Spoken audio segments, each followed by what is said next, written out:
My mama used to make you dinner. Used to come over after school. And now you gonna talk about my mom and my daddy. Just cause you trying to drive with no license. Like, come on, Buck. Come on, Buck. But it's likely he was charged with driving without a license and resisting arrest. Turn on your laptop, your TV. Okay. Turn on your tablet, your PC. Okay. Turn on your phone, go to YouTube, and that's where you'll find me. Yes, I'm Leon the Don. Find me on YouTube.com. You already know what I'm sitting here playing some games, sitting here having some fun. You already know I'm the one. If I'm the Don, y'all are my goons. New vid come real soon. They caught my style, they like how I'm moving. Hitting my Dougie, I'm grooving. Slowly but surely, we going to the top. I made it too far, no, I cannot stop. Haters, they watching, they hoping I flop. Let's lock in, new vid just dropped. I'm proud of you, because you're the one who's been consistent since you started your YouTube. I be watching. I be lurking. What's good, YouTube? Welcome back to another reaction video. And today, we reacting to when cops have to arrest their friends. Aww. You know what I'm saying? I thought this would be a nice, cooler video to react to. Something new, something fresh, something I haven't really done on the channel. So, we here today. Shout out to all my new subs and shout out to all my new viewers. If you're a new viewer, make sure you like the content first, hit that sub button. And without further ado, let's lock in. Alright. Let's get active. Let's see if these moments are like sad or are they funny that they got arrested. You never know. It could be funny moments, it could be sad, like, dang, I gotta arrest my boy. What was you doing? What was you doing? Like, you was really a criminal like that? Like, it'd be moments like that. So I don't know. Let's see.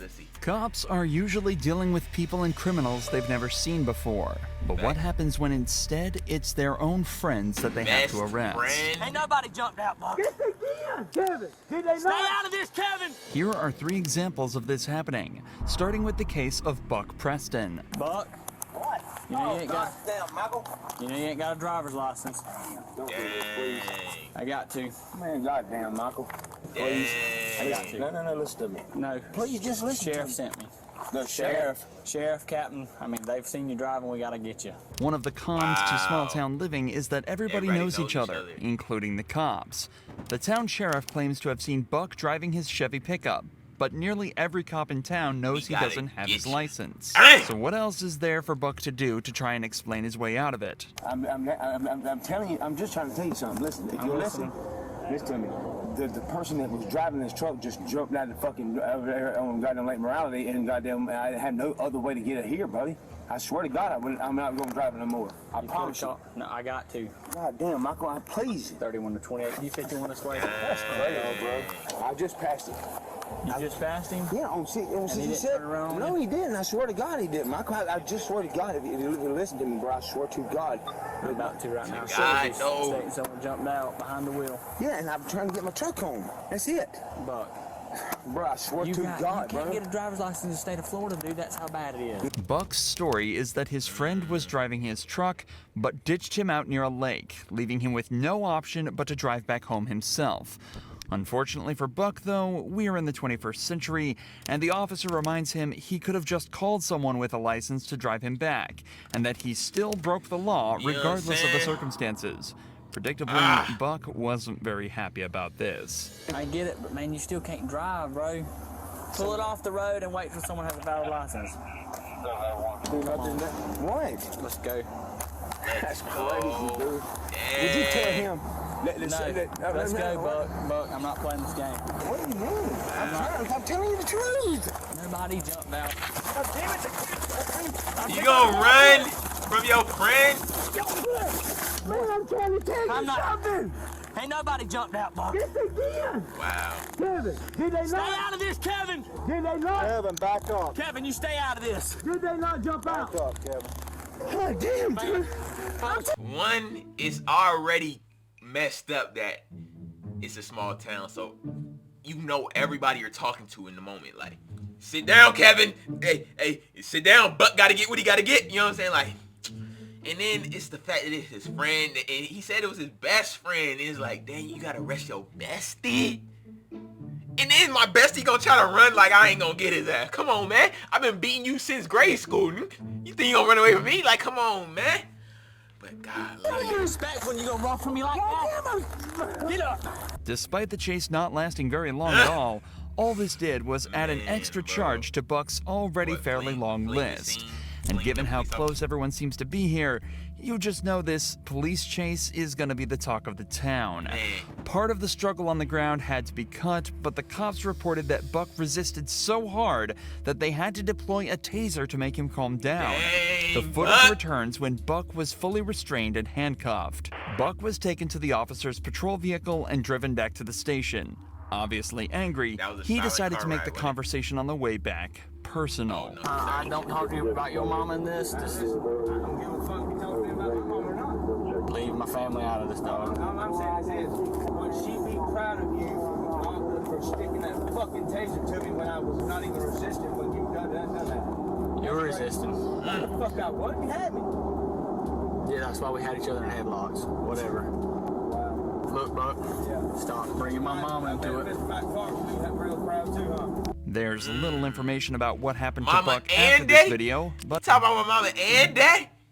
Like, I can't, like, come on, Buck. Come on, dude. Like, my mama used to make you dinner. Used to come over after school. And now you gonna talk about my mama and my daddy. Just cause you trying to drive with no license. Like, come on, Buck.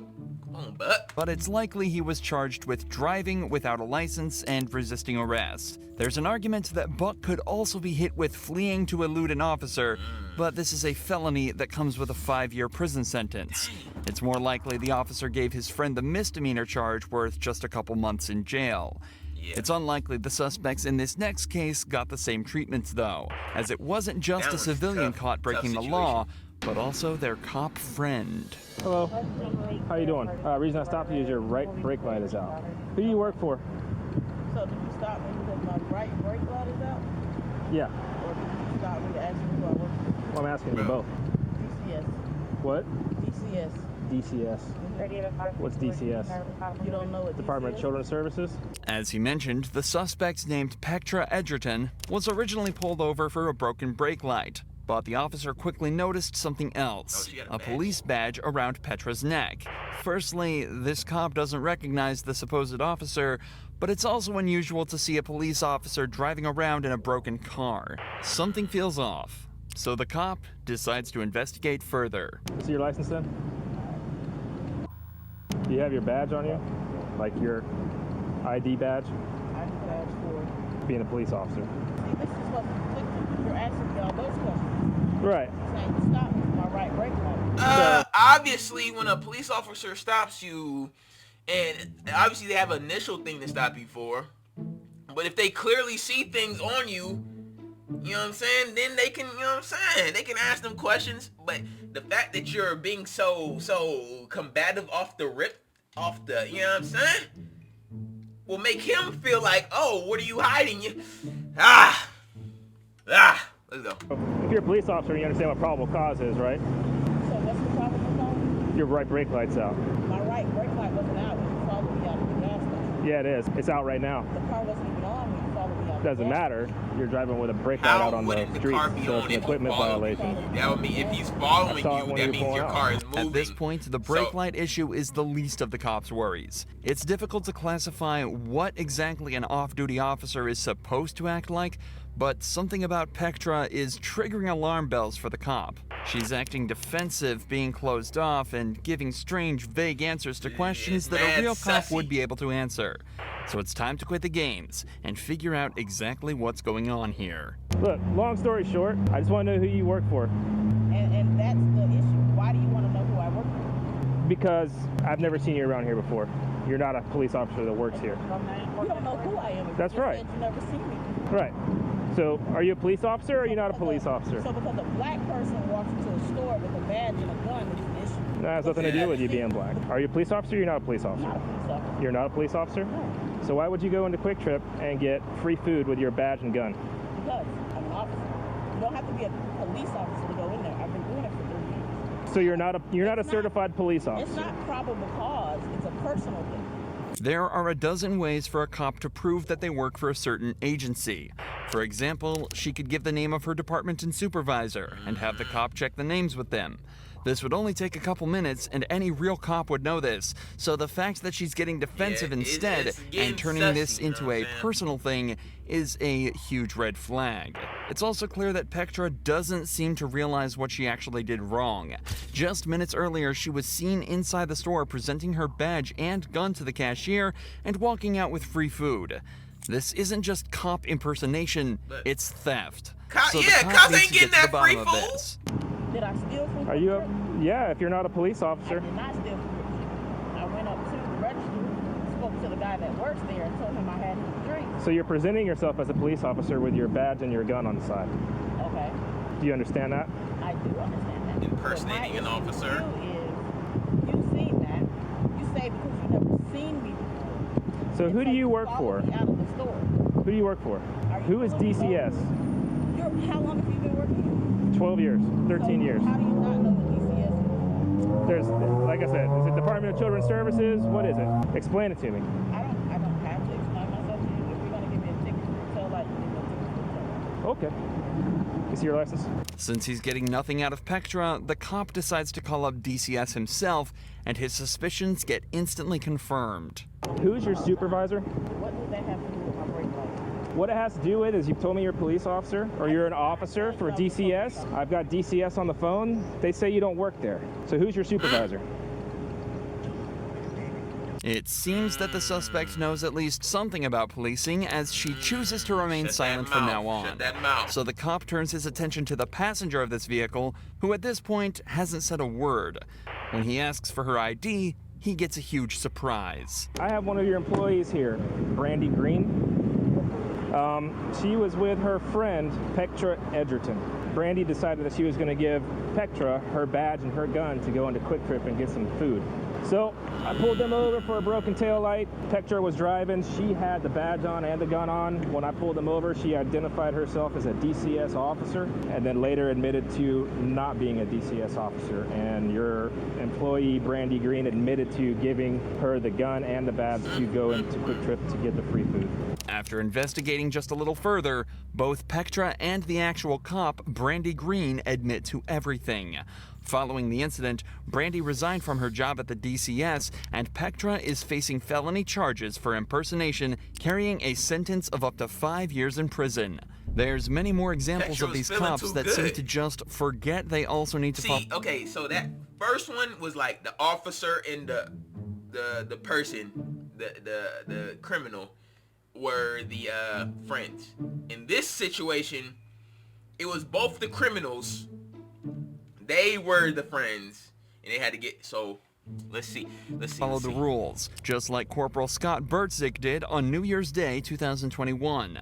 When Officer Brooke Shutterly arrived at the scene of a car crash, she realized it wasn't just her supervisor at the wheel, but a good friend of hers. So, reached out for my lighter, slammed into his ass. Cool. Yeah, not really. Not really. Yeah. Are you okay? Oh yeah, no, I'm good. Your car's fucked up. No, absolutely. Which I just fucking fixed. Obviously, Brooke and Scott are familiar with each other, and curiously, Scott holds nothing back when describing exactly how the incident went down. Lighter for what? Lighter for what? You know what I'm saying? I don't know if that weed gonna make you slam into another nigga car like that. I don't know. It's clear that Scott is the one at fault here, so before going any further, Brooke decides to call back to the base to ask whether or not it's okay for her to be handling this incident. This crash, Birdie, so come work it? Okay. I can't remember. It's been a long time since I've worked a crash with one of us in it, so... No, he's not on duty. He's in his POV. I just didn't want there to be any, conflict of interest type issues. Alright, that was it. I just want to make sure. Alright, bye. Damn it, Birdie. Brooke is given the go-ahead and told that there should be no issues with her handling this case, but that was before she noticed this. You good? Wait. Huh? Wait on his way. He's not coming. Good? Walking home, but yep, I'm good. So, Birdie, you giving me some indicators? Oh. Listen. Woman. Listen. Is he off that goop? Is he off some sort of substance? Or is he off that drink? I don't know. Liz is coming out just to... I'm not gonna lie to you about it. She's on her way? Yeah, she's on her way. I'm not really comfortable with this whole thing at all, but I'm not gonna lie to you about it. Oh no, I don't mean to put you in that, Indy. Yep. From now on, you know how it goes. You can't consume anything, okay? Because right now you're being detained. Wait, what? It's obvious that Scott is under the influence of something, judging by his slurred speech, slowed reactions, and slight loss of motor control. Brooke is fairly sure he's been drinking. At this point, Scott is no longer her supervisor.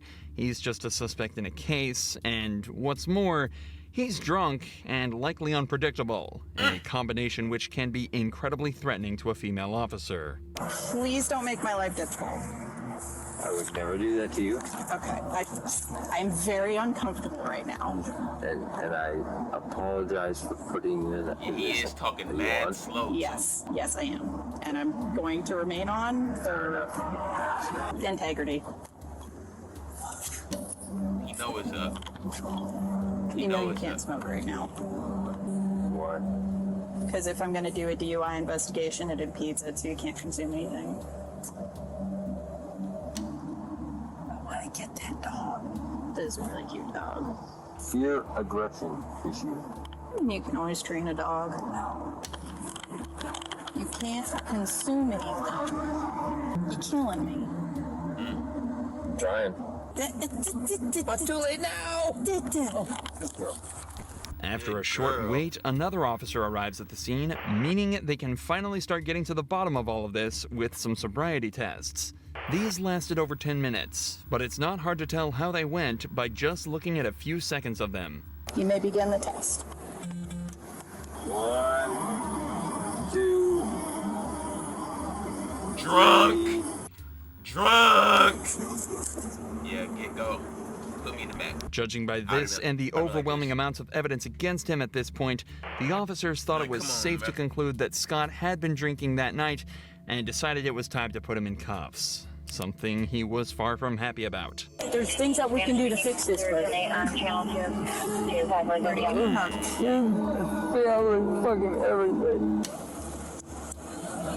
It's got the hinge locks. Okay. Good to go? Despite Scott being one of the most polite and respectful suspects ever on this channel, he was actually hit with a better sentence than the majority of criminal cops. After blowing a .156 back at the station, he was charged with driving under the influence and damaging property. He was ordered to pay just under $1,000 in fines, serve 50 hours of community service, and take multiple substance abuse and DUI classes, and had his driver's license suspended for 6 months. He was also sued by the driver of the vehicle he hit, and a cash settlement was reached. And on top of all of that, he also was suspended without pay for a week and given a last chance agreement, meaning one more slip up and he was out for good. No outro? Dang. But okay, if we gonna rank them, well, not rank them, but that first one, golly, that first one, I feel like that one wasn't as sad, but it was like, dang, I'm with my boy. Like, I really gotta rest my boy, my day one, you know what I'm saying? Dang. Second one was like, y'all need to be a little smarter with y'all actions. Like, how y'all gonna be impersonating cops but can't do the cop? You know what I'm saying? Like, how you gonna be all defensive at me when I'm trying to? And then the last one, so if you have to rank, I'm gonna rank them like that first one was cool, the second one, the third one was second, and then the last one was like, they just done. You know what I'm saying? But let's get to that word of the day. Okay, first comment of the day goes to Read 2 Times. He said, Leon, the charge is you're set. You're setting too early, little bro. Hey man, that game was getting me hot and bothered. Let me not say that. That game was getting me frustrated, dude. Like, come on, bro. The way they was telling the instructions wasn't right, bro. They give you these little 2-bit instructions, and then you get to the game, you gotta do a little extra more than that they actually telling you, bro. So next time I get on that game, it's gonna be straight work. So you don't even gotta worry about it, bro. And then the final comment of the day goes to Boston, Mass. He said, bro, I had to sub. You got me cracking up, dude. Shout out to you. And thank you for the sub, bro. Man, I'm trying, y'all. Like, I'm trying to weather this storm that I'm going through personally. I'm trying to weather this storm of trying to get content out. Like, I got new ideas, but you know what I'm saying, the energy be low. I be, you know what I'm saying, it's just a life, bro. Like, and I want y'all to know, like, like, this is something I really care about. This is something that I have a passion for, and I'm trying my best, trying to show up. And even when I don't show up every day, when I do show up, I try to give y'all quality, a good time, good enjoyment. You know what I'm saying? So hopefully y'all see that. You know what I'm saying? And yeah, let's get to that word of the day. Okay, word of the day is progress, not perfection. And I'm gonna get into, you know what I'm saying, the Bible and all that. So for my believers, stay tuned. But even if you're not a believer, you can still like listen to this. This can still have some merit to your life. You know what I'm saying? A lot of people, they think once they become Christian or they become saved, they have to be perfect. They gotta follow all the rules. They gotta follow all the laws. They gotta do everything by this. They can't make no mistakes. Everything they gotta do is gotta be to a T. You know what I'm saying? But no. You know what I'm saying? When you actually see me, I'm not religious. I got a relationship with Jesus. You know what I'm saying? Like, when you follow a religion, from time to time, people are more strict and they follow the laws instead of trying to change their heart. You know what I'm saying? They trying to make sure they do all this to a T, go to the Bible with me, go to church every Sunday, make sure they pay their tithes and offering, but they still hateful and still don't treat their brothers nice. You know what I'm saying? Their neighbors nice. And so it's like, God, he don't want you to just 180, you just the best person ever. But also in that same token, he wants you to slowly but surely start making changes into your life. Start making changes that will ultimately not just affect your surroundings, but it's gonna change your heart. It's gonna change how you think. It's gonna change how you move. It's gonna change how you react to things. It's like, I'm not trying to preach to y'all, but it's just like, when you really take the time to change your heart posture and not just actions just so people can view you different, that's when the whole change comes around. But I ain't trying to preach to y'all, but hopefully y'all enjoyed this video though. And I need y'all to like, comment, subscribe, give your boy feedback, let me know what's up, let me know what it is, what it ain't, what it do, what it don't. Talk to your boy, because I talk back. Trust the plan, enjoy the process. Peace.